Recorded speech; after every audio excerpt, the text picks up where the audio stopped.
Hello students, एक बार फिर से आप सभी का बहुत जबरदस्त तरीके से स्वागत करता हूं। और आज का ये वीडियो उन सभी बच्चों के लिए एक मील का पत्थर साबित होगा जिन्हें वैकेंसी के अपडेट जनरली इंग्लिश में बहुत ज्यादा मिलते हैं और कई बार उनकी अंडरस्टैंडिंग की प्रॉब्लम की वजह से वो कई चीजों को समझ नहीं पाते हैं। मैं आपके लिए पहली बार मैं आपको बता दूं, शायद बैंकिंग इंडस्ट्री में यह पहली बार हो रहा है कि एक बैंक की वैकेंसी के बारे में उसे क्रैक करने के लिए, उसके सैलरी के लिए, उसके प्रमोशन के लिए, उसके जॉब प्रोफाइल के लिए, उसके एलिजिबिलिटी क्राइटेरिया के लिए शुरुआत से लेकर लास्ट तक की हर इंफॉर्मेशन को मैं हिंदी में आपके साथ शेयर करने वाला हूं। अब यह मत सोचिएगा सर हम तो इंग्लिश में पढ़ते हैं तो फिर हमें कैसे समझ में आएगा। तो मैं आपको बता दूं कि मैं जो आपको एक्सप्लेन करूंगा वो आपके दिमाग में हर बात घुस जाएगी। तो पूरे डिटेल को ध्यान से देखिएगा क्योंकि आज का ये सेशन बहुत ज्यादा यूनिक है और बहुत ज्यादा डिफरेंट है। मैं हार्डली आपके साथ 10 या 12 मिनट का वक्त लूंगा, लेकिन एसबीआई से जुड़ी हुई जितनी भी जानकारी होगी क्लरिकल कैडर पे, वो सारी की सारी इंफॉर्मेशन मैं आपके साथ यहां पे बहुत आराम से शेयर करूंगा। तो एसबीआई क्लर्क क्या होता है, उसका जॉब प्रोफाइल क्या है, सैलरी क्या है, प्रमोशन क्या होता है, कैसे होता है, एलिजिबिलिटी क्राइटेरिया क्या है, उसका प्रिपरेशन की स्ट्रेटेजी क्या होना चाहिए, कंप्लीट इंफॉर्मेशन मैं इस वीडियो में आपको देने वाला हूं। तो चलिए सबसे पहले तो मैं आपको बता दूं एसबीआई क्लर्क होता क्या है। देखिए एसबीआई क्लर्क एसबीआई के अंदर एक क्लर्क की पोस्ट होती है। हर साल जो एसबीआई है वो काफी सारी वैकेंसीज लेकर आता है ताकि वो अपने बैंक में जितनी भी ज्यादा जरूरत है उन सभी पर वो वहां पर उन्हें शिफ्ट कर सके, उन्हें वहां पर बैठा सके। हर साल यहां पे लाखों बच्चा होता है, मोर देन 10 लाख स्टूडेंट्स जो होते हैं वो एसबीआई की इस जॉब के लिए आवेदन करते हैं क्योंकि ये एक सरकारी बैंक है और काफी बड़ा बैंक है, काफी बड़ा नाम है। तो हर एक बच्चे का ये ख्वाब भी होता है, एक अच्छा अपॉर्चुनिटी उसके पास होता है कि मैं जाऊं एसबीआई के अंदर और एसबीआई में नौकरी पाऊं।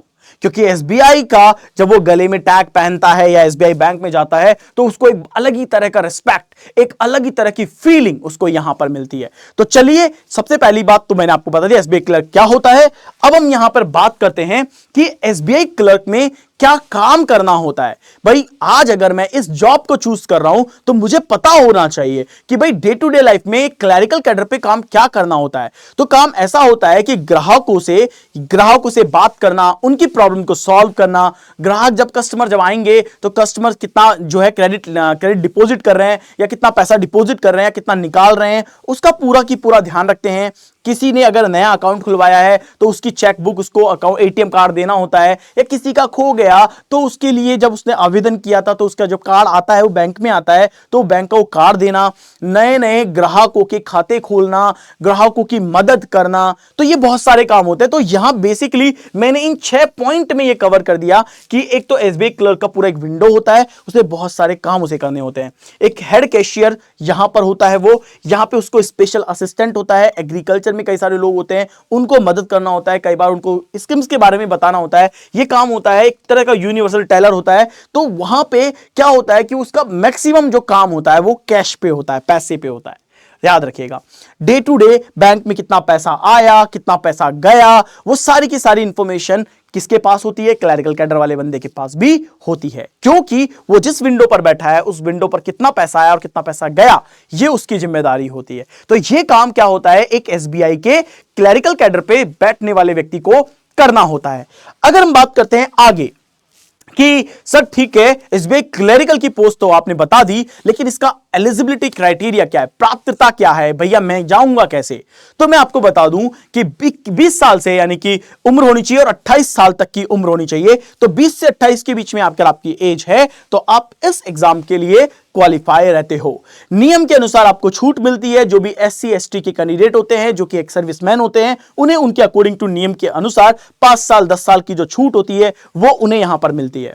एक चीज मैं बता दूं कि कंप्यूटर सर्टिफिकेट की यहां पे जरूरत नहीं होती है, केवल कंप्यूटर की नॉलेज होनी चाहिए। इसीलिए इस टर्म को मैंने यहां पे लिखा कि केवल कंप्यूटर की नॉलेज आपको होनी चाहिए। आपको कंप्यूटर चलाना आना चाहिए, आपको इंटरनेट चलाना आना चाहिए, आपको कीबोर्ड पे टाइप करना आना चाहिए।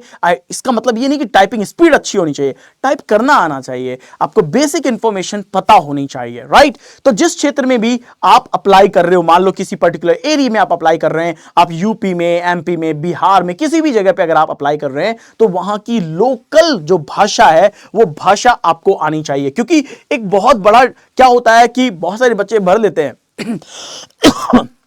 नॉर्थ वाले बच्चे साउथ में जाके फॉर्म भर देते हैं, साउथ वाले बच्चे नॉर्थ में आके फॉर्म भर लेते हैं, और लेकिन जब वक्त आता है नॉलेज को उनकी भाषा को समझने का तो वो वहां पे थोड़े फेल हो जाते हैं। तो ये चीजें फेस की है एसबीआई ने अपने इनिशियल वक्त में। तो इसके बाद उन्होंने ये कंडीशन यहां पर डाल दी है कि भैया आपको कंप्यूटर ऑपरेट करना आना चाहिए और आप जिस भी जगह के लिए फॉर्म भर रहे हैं वहां की लोकल लैंग्वेज का आपको ज्ञान होना चाहिए, ताकि आप वहां के कस्टमर से उनकी बातों को समझ सके, उनके पॉइंट ऑफ व्यू को समझ सके, उनकी समस्याओं को, उनके चैलेंजेस को समझ सके और उसके अकॉर्डिंग आप उनको सॉल्यूशन दे सके, ताकि वो आपको थैंक्स बोल के आगे निकल जाए और अपनी प्रॉब्लम के लिए सॉल्यूशन को लेकर के चले जाएं। राइट, तो यहां पे क्या होता है, एक एलिजिबिलिटी क्राइटेरिया बहुत सिंपल है, बहुत आसान है, आप आराम से यहां पे इसे क्वालिफाई किए हुए हो सकते हैं।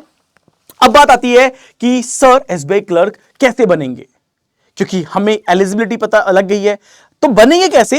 मतलब ठीक है, हमें पता लग गया इसमें क्लरिकल का काम क्या होता है, क्या करना होता है, कैसे बनना होता है, पर बनना कैसे होता है, राइट? ये सबसे इंपॉर्टेंट चीज है। तो बात आती है कि आपको अगर एसबीआई क्लरिकल की पोस्ट पे जाना है तो आपको एक एग्जाम देना पड़ता है, लेकिन उस एग्जाम को देने से पहले ना आपको कुछ कंडीशंस को पार करना पड़ेगा। जैसे कि आप अंडर ग्रेजुएट होनी चाहिए, यानी ग्रेजुएशन की आपके पास एक डिग्री होनी चाहिए। परसेंटेज यहां पे मैटर नहीं कर रहा है, यहां पे मैटर कर रहा है आपके पास डिग्री ग्रेजुएशन की होनी चाहिए। फिर चाहे आपने BA, B Com, science, engineering, MBA जो भी कर रखा है, पर आप एटलीस्ट एक ग्रेजुएट होने चाहिए। ग्रेजुएट होने के बाद क्या कर सकते हो, आप आवेदन भर सकते हो और फिर आपका होता है एग्जाम। तो जैसे ही नोटिफिकेशन आता है बच्चों, क्या होता है, नोटिफिकेशन आने के बाद आपको नोटिफिकेशन के बाद उस एप्लीकेशन फॉर्म को भरना होता है, उसकी जो फी है वो डिपॉजिट करनी होती है और तैयारी करनी होती है। तैयारी इज अ डिफरेंट केस। बनना कैसे वो बता दूं कि आपको यहां पे एक आवेदन फॉर्म भरना पड़ेगा। भरने के बाद आपके 2 चरणों में एग्जाम होते हैं। एक एग्जाम होता है प्रीलिम्स का, जिसे हम बोलते हैं फेज 1 का एग्जाम, राइट? उसे फेज 1 एग्जाम बोला जाता है। आप जैसे ही उसे क्वालिफाई कर जाते हैं, इसका रिजल्ट आता है, आप अगर पास हो गए तो फिर आपको फेज 2 के एग्जाम के लिए अलग से एडमिट कार्ड दिया जाता है और आपका फेज 2 यानी मेन का एग्जाम होता है। मैं आपको बता दूं, बहुत सारे बच्चों को यह दिक्कत भी होती है कि क्या एसबीआई क्लर्क एग्जाम के बाद, मेन एग्जाम के बाद क्या कोई इंटरव्यू होता है? तो मैं बता दूं, नहीं, there is no interview at all. आप इसे ध्यान से पढ़ लीजिए, एसबीआई क्लर्क एग्जाम के बाद में कोई भी इंटरव्यू नहीं होता है। यानी कि आपने फेज 1 क्लियर किया, फेज 2 क्लियर करी, कट ऑफ आपने ओवरऑल क्लियर कर ली, तो आपके पास सीधे स्पीड पोस्ट के थ्रू क्या होगा, घर पे ज्वाइनिंग लेटर आ जाएगा और उस ज्वाइनिंग लेटर को आप क्या कर सकते हैं, देख सकते हैं और उसके बाद ज्वाइनिंग ले सकते हैं, राइट? तो इसका क्या होता है, ये फेज हो गई। अब फेज 1 ठीक है सर, आपने बताया फेज 1, लेकिन फेज 1 में क्या होगा, उसका क्या कोई एग्जाम पैटर्न है? तो yes, there is exam pattern, उसका एक एग्जाम पैटर्न होता है। तो वो एग्जाम पैटर्न क्या है, ये देखिए, आपका इंग्लिश लैंग्वेज आपका पेपर होगा और इंग्लिश के अंदर आपके नंबर ऑफ क्वेश्चन 30 होंगे, 30 नंबर के होंगे, 20 मिनट का टाइम मिलेगा। ये एक फिक्स टाइमिंग होता है कि 20 मिनट ही मिलेगा, ना आपको कम मिलेगा ना आपको ज्यादा मिलेगा। और 20 मिनट तक, अब ऐसा भी नहीं होगा कि सर मैंने तो 15 मिनट में कर लिया, तो क्या 5 मिनट बचा के क्या मैं मैथ्स में या रीजनिंग में डाल दूंगा? नहीं, आपके पास यही क्वेश्चन पूरे 20 मिनट तक रहेंगे। आपको जिस क्वेश्चन पे जाना है जाइए, जो करना है करिए, टाइम से पहले कर लेते हैं बहुत बड़ी बात है, बैठे रहो या फिर क्रॉस चेक करो, लेकिन आप मूव नहीं कर सकते। इसी तरीके से मैथ्स के 35 और रीजनिंग के 35 होते हैं। तो ओवरऑल आपके पास 100 क्वेश्चन होते हैं, 100 नंबर के होते हैं और 1 घंटे का यानी 60 मिनट का वक्त होता है। यह आपका प्रीलिम्स का था। अब मेंस की बात आती है, तो मेंस में अब आपका एक और सेक्शन यहां पे जुड़ गया है, दैट इज कॉल्ड जनरल और फाइनेंस अवेयरनेस। अब यहां पे क्या होता है, इंग्लिश के 40, क्वांट के 50, रीजनिंग के 50 और जनरल अवेयरनेस के 50। तो टोटल आपके पास 190 क्वेश्चंस होते हैं, टोटल 200 मार्क्स आपके पास यहां होते हैं और टोटल 2 घंटे 40 मिनट का आपका वक्त होता है। यहां कोई डिस्क्रिप्टिव पेपर नहीं होगा, इसको क्वालिफाई करना पड़ेगा, इसमें अच्छे नंबर लेके आने पड़ेंगे अगर आपको फाइनल कट ऑफ निकालना है। तो मेंस की तैयारी आपको बहुत ही अच्छे लेवल पे करनी होगी, राइट? इसके बाद बात आती है, ठीक है सर, बहुत बढ़िया, तो ठीक है, प्रीलिम्स के एग्जाम की तैयारी करेंगे आपके साथ मोदी सर। अब आपने बोला मेंस की तैयारी, तो मोदी सर की जिम्मेदारी है मेंस कराने की। पर अब बात आती है सर पैसे कितने मिलेंगे, तो मैं आपको बता दूं, जूनियर एसोसिएट यानी एसबीआई क्लरिकल का जो पे स्केल होता है, वो पे स्केल का जो बेसिक पे होता है, वो बेसिक पे आपको दिख रहा होगा 17,900 रुपए होता है। व्हाट, 17,900 के लिए इतना मेहनत करने पड़ेंगे? नहीं बेटा, 17,900 ये आपका एक बेसिक पे होता है और इसके बाद अलाउंसेस जुड़ते हैं बहुत सारे, और वो मिलाकर के आपके पहले महीने की जो सैलरी होती है वो होती है 47,920 रुपए, यानी अप्रोक्सीमेटली 50,000 की सैलरी होगी एक एसबीआई क्लरिकल की। आप इस सैलरी पर रहेंगे एसबीआई क्लरिकल में, एक सरकारी बैंक में एक अच्छी खासी नौकरी आप कर रहे होंगे, एक अच्छा खासा लाइफस्टाइल आप जी रहे होंगे, राइट। इसके बाद हम बात करते हैं सर, तो ठीक है, आपने बोला कि एसबीआई क्लरिकल में इतना पैसा मिलेगा और ये पढ़ना पड़ेगा, ये एग्जाम क्रैक करना पड़ेगा, लेकिन क्या क्लरिकल की पोस्ट पे रहेंगे? सर हमारे तो देखते हैं कई सारे लोग क्लरिकल की पोस्ट पे रहे हैं। ऐसा नहीं है, यहां पे आपके पास एक करियर ग्रोथ भी है। करियर ग्रोथ कैसे है? देखिए, दो तरीके से आपको यहां पे आगे बढ़ने का मौका मिलता है। एक होता है इन कैडर प्रमोशन, जो आप जिस तरह से क्लरिकल कैडर पे आप गए तो क्लरिकल कैडर के अंदर आपका प्रमोशन होता है, तो उसे बोलते हैं इन कैडर प्रमोशन। और दूसरा जो होता है वो होता है प्रमोशन टू ऑफिसर कैडर। तो ऑफिसर कैडर के लिए आपको अलग से एफर्ट माना होता है। तो ये क्या होता है, दोनों को जरा समझिएगा बड़े ध्यान से। देखो, इसमें क्या होता है, जब आप इन कैडर प्रमोशन लेते हैं तो आपको 1,800 रुपए प्रति महीने का क्या मिलता है? कर्मचारियों के कुल वेतन के अलावा 1,800 रुपए प्रति महीने एक विशेष भत्ता यहां पे दिया जाता है। और जब सहयोगी जो है 10 साल की सेवा पूरी कर लेगा तो उसको सीनियर एसोसिएट के पद पर पदोन्नत कर दिया जाता है, और यह मूल वेतन की गणना में शामिल नहीं होता है। मतलब इसका एक अलग तरह का क्राइटेरिया दिया है। लेकिन अगर मान लीजिए ऐसा कुछ होता है कि अब 20 साल की आपने सेवा पूरी कर ली तो 2,500 रुपए का जो विशेष भत्ता है वो यहां पे दिया जाएगा। अगर आप चीफ एसोसिएट तक चले गए तो 3,500 रुपए तक का एक विशेष भत्ता आपको यहां पे दिया जाता है। तो इसे बोलते हैं इन कैडर प्रमोशन होना, और प्रमोशन होकर के आपकी सैलरी बढ़ती है, इसे तो इन कैडर बोलते हैं।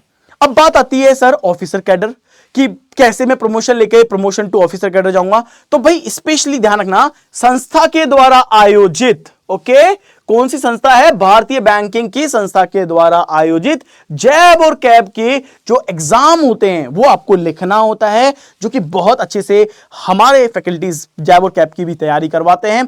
काफी अच्छा एग्जाम होता है, काफी इजी होता है, क्योंकि ऑलरेडी आप बहुत कुछ जानते होंगे, तो आपको बस फिल्टर करके एकदम बढ़िया तरीके से कंटेंट पढ़ाना होता है। तो इस एग्जाम को क्रैक करने के बाद आप क्या करते हैं? मिडिल स्केल ग्रेड 2 में शामिल किया जाता है, यानी कि आपको आगे बढ़ाया जाता है। क्लरिकल से आप ऑफिसर ग्रेड 1 पे आते हैं, ग्रेड 1 से फिर आप ग्रेड 2 पे आते हैं। तो आपको बस ये एग्जाम जो है, ये एग्जाम्स यहां पे आपको निकालना होता है, ठीक है। आगे बढ़ते हैं। अब बात आती है कि सर अब मेरे को आपने सब कुछ बताया, एसबीआई क्लर्क की तैयारी करूं तो करूं कैसे? How to prepare for SBI clerical. तो देखिए, एसबीआई क्लरिकल की तैयारी करने के लिए मैं आपको कुछ पॉइंट्स बताता हूं। सबसे पहली बात होती है गाइज, अपना सिलेबस को कंप्लीट करिए, और सिलेबस को कंप्लीट करने से पहले वाला स्टेप आता है सिलेबस को समझिए। आपका मैथ्स, आपका रीजनिंग, आपका इंग्लिश, आपका जनरल अवेयरनेस, बैंकिंग, आपका जीके, करंट अफेयर, उसको आपको समझना होता है। समझने के बाद आप एक बैच पूरा करिए, कोर्स पूरा करिए। आप ऑनलाइन ऑफलाइन जहां भी आपको लगता है सुटेबल है, आपको लगता है कि मैं सचिन मोदी सर से रीजनिंग पढ़ने वाला हूं या किसी और टीचर से कुछ और पढ़ने वाला हूं, तो आप पहले अपना एक कोर्स कंप्लीट करेंगे चारों सब्जेक्ट का। जब उसे आप कंप्लीट कर लेते हैं तो आपको एक सही तरह की बुक्स का चुनाव करना होता है कि ये बुक्स मेरी हेल्प करेंगी, या ये पीडीएफ्स मेरी हेल्प करेंगी, या ये यूट्यूब सेशंस मेरी हेल्प करेंगे। तो उनका सिलेक्शन आपको करना होता है। इसके बाद आपको एक पूरा टाइम जोन देना होता है। मैं 90 मिनट 90 या दो घंटा या एक घंटा आप अपने अकॉर्डिंग, हो सकता है आप जॉब कर रहे हो सकता है आप जॉब नहीं कर रहे हो सकता है आप अपनी फैमिली को सपोर्ट करने के लिए कुछ कर रहे हो, या दुकान जाते हो या कुछ करते हो, तो आपको एक टाइम स्ट्रक्चर बनाना पड़ेगा कि ठीक है, मैं इस तरीके से पढ़ने वाला हूं, मुझे इस तरीके से मेरा शेड्यूल मेंटेन करके चलना है एग्जाम तक, जो भी मेरा मेन का एग्जाम हो जाए तब तक के लिए। इसके बाद आपको जो भी आपके इंपॉर्टेंट कॉन्सेप्ट है, अगर आपके टीचर बोल रहे हैं ये बहुत अच्छी चीज है, ये लास्ट ईयर भी आया था, ये बहुत इंपॉर्टेंट है, ये रिपीटेड आता है, ये कॉन्सेप्ट रिपीटेड आता है, उनके लिए एक अलग से नोटबुक बनाओ जहां पर आप अपने इंपॉर्टेंट कॉन्सेप्ट को नोट डाउन कर सको, उन्हें लिख सको। इसके बाद आता है आपके पेपर के पैटर्न को समझना। अब देखिए, आपने सब कुछ कर लिया, पढ़ लिया, कोर्स कर लिया, पेपर पैटर्न क्या है, किस तरह का है, ट्रेंडिंग में कैसे क्वेश्चंस आ रहे हैं, किस तरह से उसकी प्रैक्टिस करनी है, वो पैटर्न को भी आपको समझना पड़ेगा, राइट। मॉक पेपर आपको रेगुलर लगाने होंगे, सैंपल पेपर आपको सॉल्व करना होगा। इससे क्या होगा, आपको कॉन्फिडेंस आएगा, भाई मैंने सिलेबस कंप्लीट किया, कोर्स पूरा किया, प्रैक्टिस करी। तो अब बात आती है मॉक की। मॉक दीजिए, क्विज दीजिए, सैंपल पेपर दीजिए। इससे क्या होता है, आपका अंदर कॉन्फिडेंस आएगा, हाँ मैंने कुछ सीखा है, अब मैं उसे अप्लाई भी कर रहा हूं, तो मतलब मेरे नंबर भी एग्जाम में अच्छे आएंगे। आप अपने कंप्यूटर कोर्स आपको आना चाहिए, मतलब कंप्यूटर के बारे में आना चाहिए, ये पता होना चाहिए आपको अपने खुद के नोट्स बनाने हैं। ऐसा नहीं है कि मेरा दोस्त बना रहा है तो मैं बाद में 2 महीने बाद 3 महीने बाद क्या करूंगा, फोटोकॉपी करा लूंगा, पढ़ लूंगा। देखो आपके दोस्त के नोट्स हैं या कोई और सोर्स के नोट्स है तो वो उन्होंने अपने हिसाब से बनाए हैं, लेकिन आपको अपने हिसाब से बनाना है ताकि एक बार पढ़ते ही आपको 50% चीजें याद हो जाएं, 2-3 बार पढ़ते ही आपको 100% चीजें दिमाग में हो जाए। स्कूल कॉलेज में यही तो करते थे यार, अपन अपने हिसाब से बनाते थे, कैसी भी राइटिंग हो अपन को समझ में आती थी, अपने दिमाग में रहता था। वही सब कुछ यहां पे करना है, एक अलग तरीके से करना है। पढ़ने का टाइम निश्चित रूप से करिए, 5-6 घंटे मैं कहता हूं रोज पढ़िए, अपनी टाइम के अकॉर्डिंग शेड्यूल निकाल के पढ़िए। किसी भी टॉपिक को अधूरा नहीं छोड़ना है, क्योंकि बहुत सारे बच्चों को मैंने देखा है कि वो कहते हैं ये तो मुझे आता है, ये भी मुझे आता है, लेकिन अधूरा आता है। आप अधूरी कोई भी चीज गेन ना करें, पूरा की पूरा गेन करें, अच्छे से गेन करिए। पुराने पेपर को सॉल्व करने से कितना फायदा मिलता है ये मैं आपको बता दूं। आप कम से कम नहीं तो एग्जाम की 60 से 70% नॉलेज पूरी ले लेते हैं। इस साल क्या आने वाला है, 60 से 70% चीजें जो हैं वो रिपीटेड फॉर्म में उन्हीं टॉपिक से आती हैं, पर अलग अलग तरह के फॉर्मेट में आती है, अलग तरह के क्वेश्चंस में आती है। तो 60-70% पेपर आपका एज इट इज रहता है। तो आपको क्या करना होता है, पुराने ईयर के पेपर सॉल्व करने से वो कॉन्फिडेंस आपको गेन करना होता है। अपने कमजोर सब्जेक्ट को बहुत ज्यादा अभ्यास आपको करना है, प्रैक्टिस आपको करनी है, क्वेश्चंस आपको ज्यादा से ज्यादा सॉल्व करने हैं, रिपीटेड क्वेश्चंस आपको सॉल्व करने हैं। मतलब कहते हैं ना कि सब्जेक्ट को कौन से दिन पढ़ना है, क्या पढ़ना है, वो पूरा की पूरा आप निश्चित कर लिए। शब्द नहीं है, सब्जेक्ट आएगा यहां पे, तो वो किस सब्जेक्ट को आपको किस दिन पढ़ना है, ये पूरी की पूरी स्ट्रक्चर आपको बनानी होगी। तो दोस्तों ये एक तरीका होता है कि इस तरीके से आप अपने एसबीआई क्लैरिकल की 0 से लेके टॉप लेवल तक की पूरी तैयारी कर सकते हैं। ये मैंने आपको पूरा हिंदी में इसलिए दिया है क्योंकि मैं जानता हूं हमारे बहुत सारे ऐसे बच्चे हैं, दे डोंट नो अबाउट पूरा सब कुछ इंफॉर्मेशन वो इंग्लिश में अच्छे से गेन नहीं कर पाते हैं। इसीलिए पहली बार मैंने अपने करियर के अंदर पिछले 11 साल से मैं पढ़ा रहा हूं, पिछले 11 साल से हजारों से ज्यादा 30-40 हजार से ज्यादा मैं सिलेक्शन दे चुका हूं, और पहली बार मैंने शायद इतना डिटेल में पूरा हिंदी के अंदर आपको बताया है, क्योंकि मैं ये समझ गया हूं, या ये मुझे अब पता लग गया है कि बहुत सारा बच्चा लिटरली इंग्लिश को नहीं पढ़ता है। हम हमेशा पूरी चीजें पढ़ाते हैं, हम हिंदी में बताते हैं, लेकिन मैंने हिंदी में कभी लेके नहीं आया। तो मैंने सोचा कि चलो आज कुछ डिफरेंट भी करते हैं, हिंदी में पूरा कंटेंट लेके जाते हैं, क्योंकि इंग्लिश वाला बच्चा सुन तो रहा होगा, समझ में आ रहा होगा, इतनी हिंदी बेसिक उसने पढ़ी होगी, तो इसका मतलब उसका पूरा क्लियर होगा। और हिंदी वाले बच्चे को इंग्लिश पढ़ने में थोड़ी सी दिक्कत आती है क्योंकि वो उसको सही तरीके से समझ नहीं पाता, तो यहां उसके लिए बहुत आसान होगा एसबीआई क्लरिकल की पूरी जर्नी को समझने का। उम्मीद करता हूं ये वीडियो आपको पसंद आएगा और ये मेरा एफर्ट आपको पसंद आएगा। अगर सच में आपको अच्छा लगा प्लीज कमेंट करिएगा। तो थैंक यू सो मच इस वीडियो को इतना प्यार देने के लिए और अपना समय देने के लिए। Bye bye guys.